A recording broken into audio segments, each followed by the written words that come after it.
Chapter 3 of The Little Prince by Antoine de Saint-Exupéry. It took me a while to find out where he had come from. The little prince would ask me question after question, but whenever I asked him anything, he never seemed to hear me.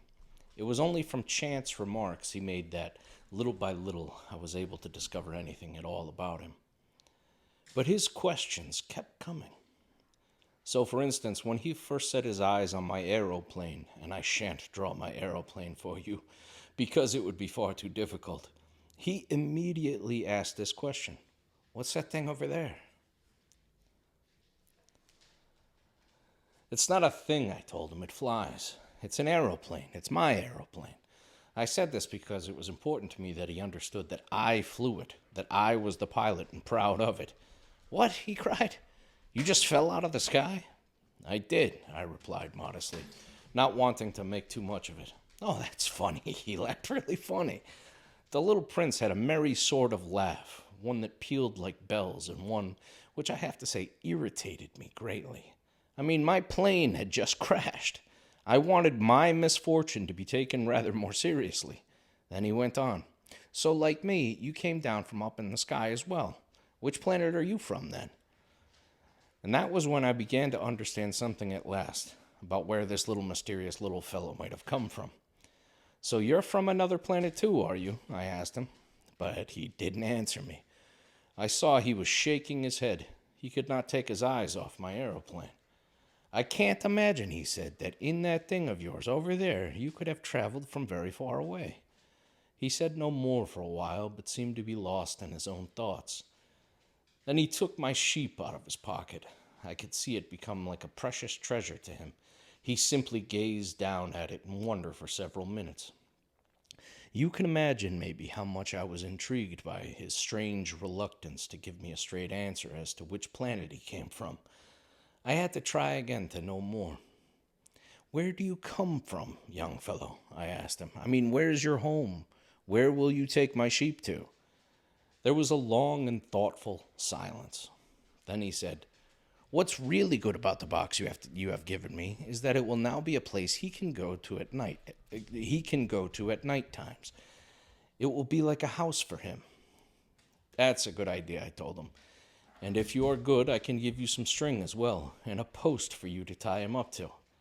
But that idea really seemed to upset him. Tie him up? Why should I want to do that? What a strange idea. "Because if you don't," I said, "then he could wander off anywhere and get himself lost."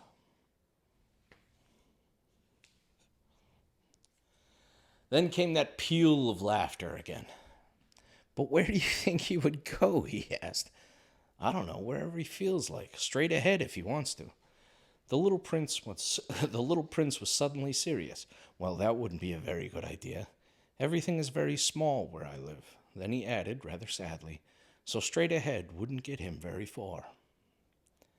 Chapter 4. So now I had discovered something else very important about the little prince, that the planet he came from was scarcely bigger than a house. That in itself did not surprise me too much. I already knew that besides the great planets like Earth, Jupiter, Mars, and Venus, which all had proper names, there were hundreds of others so small that you could hardly see them through a telescope. I knew that when an astronomer discovers one of these, he gives it only a number rather than a name. So, for instance, he might call it Asteroid 325. I have good reason to believe that this planet, from which the little prince had come, was asteroid B612. This asteroid has only been seen once, through a telescope by a Turkish astronomer in 1909.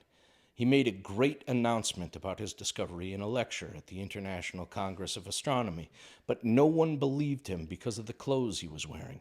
Grown-ups are like that.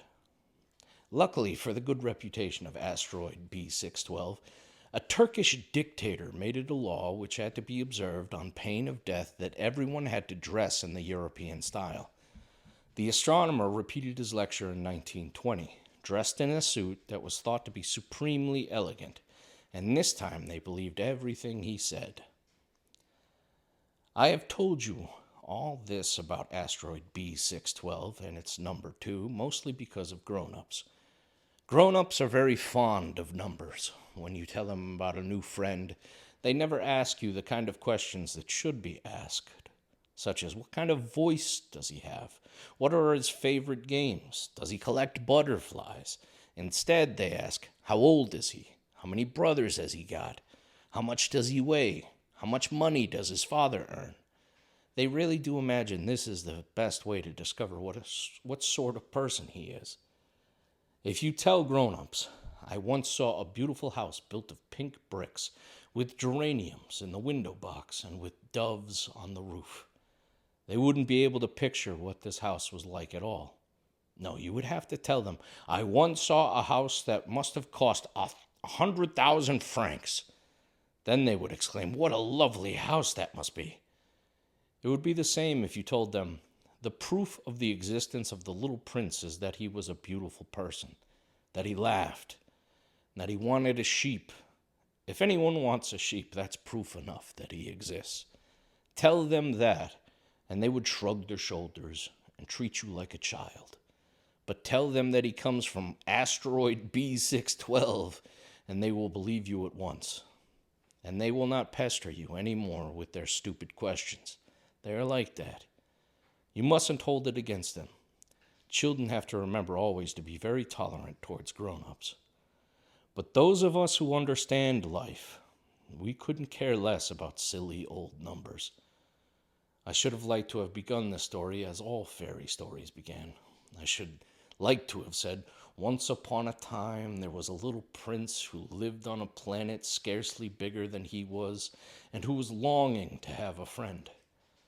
For those of us who understand how life really is, we know what would have been a far better way. We know that would have been a far better way to begin, more believable.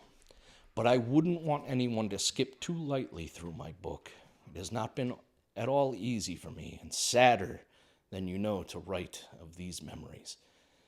It has already been 6 years since my friend went away with his sheep and left me. I tell you about him because I don't want to forget him. It is very sad to forget a friend. Not everyone has had a friend, and if I forget him, I could become like those grown-ups who are only interested in numbers. That is why I bought a paint box and pencils. It is really hard to try my hand at drawing again, now at my age. But since the age of 6, have I ever attempted until now to draw anything except the insides and outsides of a boa constrictor. I will try my best to draw as well as I can, to make the portraits as lifelike as possible. But I can never be sure things will work out quite as I intend. One drawing may look fine, the next one not. I do get size and proportion wrong too. In one picture, the little prince is too big, and the next too small. I know the color of his clothing might not look right either. I try a little more of this and a little less of that, and just hope it comes out all right. I know I do make certain mistakes with details that are really important. For that, I am truly sorry. My friend never explained these things properly at all. Maybe he thought he did not need to, that I was more like him than I really am. The trouble was that I never could see sheep through boxes as he could. Perhaps I'm a little like a grown-up. Maybe I have grown old already.